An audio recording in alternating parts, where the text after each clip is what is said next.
Tervist kõik puusõbrad, et räägin teile kohe sellest langenud harilikust männist. Ilus suur mänd oli. Põhjustest ka natukene, et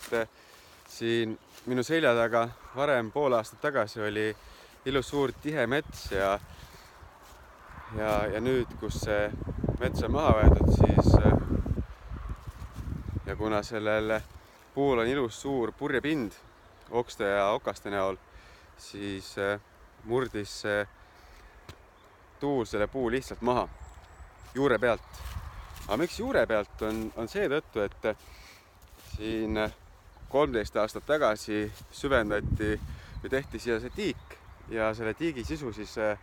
laotati siia puude juurte peale siis laiali ja omaniku sõnutsi siis meeter natukene peale võib-olla.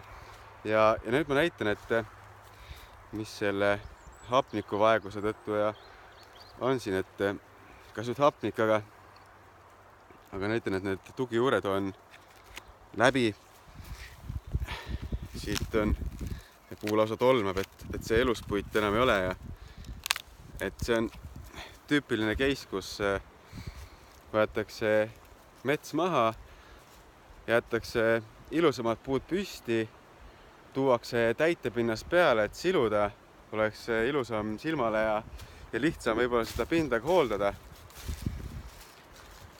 Ja siis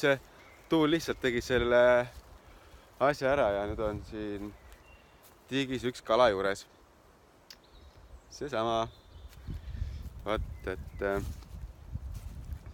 võeti see mets maha ja selle metsal on omanik, siit jookseb nüüd krundipiir ja tegelikult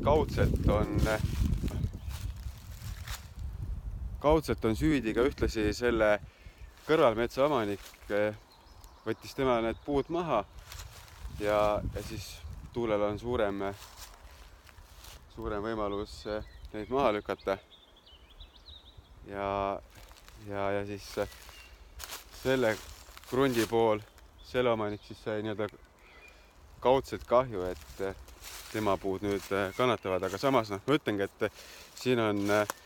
mitme asja koosmõju, et kõik need puud siis on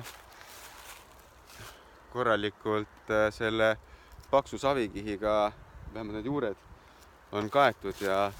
seda ma näitasin, eks ole, mis juhtub puu juurega peale seda, nii et